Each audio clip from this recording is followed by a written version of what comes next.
Welcome back to our discussion on Chapter 3, Section 1, and this time let's go through a couple of formulas that we need to know inside our coordinate system. The first one is called a distance formula.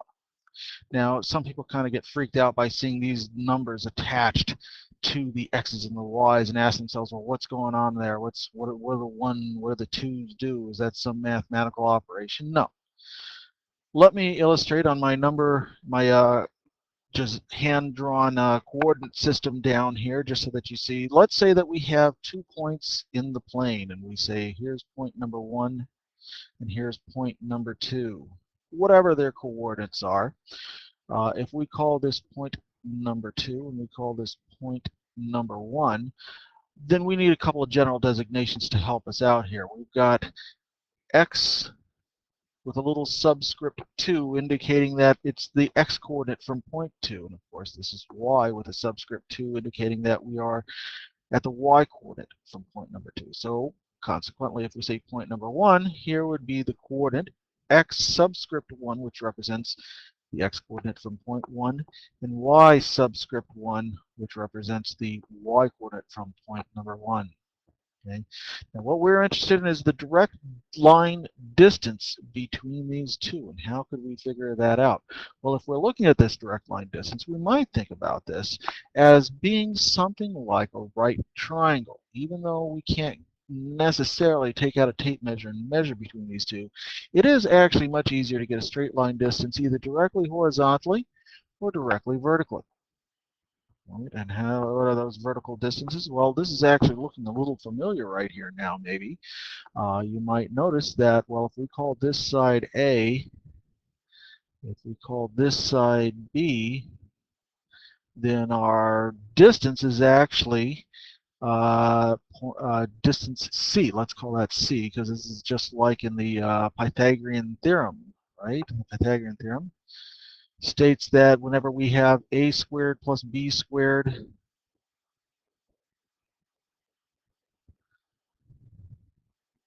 a squared plus b squared, we get c squared. So the idea is actually very, very straightforward. The question is, how are we getting a, b, and c from these? Well, a is actually the distance y2 minus y1. If we want a distance between 2 points in a straight line, we simply subtract their values. For b, the distance would be x2 minus x1. Right? So if we look at these as a squared plus b squared equals c squared, of course, in our formula, we might indicate that we could just take the square root of that sum, a squared plus b squared, to get c after we've done with the calculation. So what is our formula? Well, the distance formula goes like this. The distance formula then is equal to the square root of the difference between the x values, x2 minus x1 quantity squared, plus the difference between the y values, y2 minus y1 squared. And these are our horizontal distance squared plus our vertical distance squared, and we're just taking the square root of this, and that is our Pythagorean theorem. All right, let's try this at work here. Let's put this into our formula. We've got the points -5, 8 and -10, 14. I'll just kind of approximate this here just so you can get a visual image of what's going on. We've got -5, 8, probably somewhere in here. Right? So we've got our first point, -5, 8. And we've got our second point at -10, 14. So let's put that way up here, -10, 14. Whenever I see coordinates, I like to draw these things. It just kind of helps me wrap my mind around the problem that I'm dealing with, and so it's always a good practice just to have a visual image of what's going on. So we're interested in how far is that? What's our distance? Well, applying our formula, here's what we're going to say. Let's make this point x1 and make this point y1. These are the coordinates from point 1.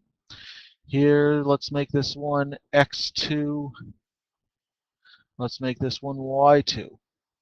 These designations are arbitrary, but they fit our purpose. So let's substitute it into our formula and find out what happens. We're interested in our distance right here. So that's going to be equal to square root of the difference between x values, so negative 10 minus negative 5.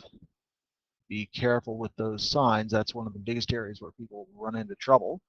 Added to the difference between the y values, which is 14 minus 8. Okay, so let's see when that is squared, of course. So if we will keep working this, well, let's see. What have we really got? It looks like we've got negative 10 plus 5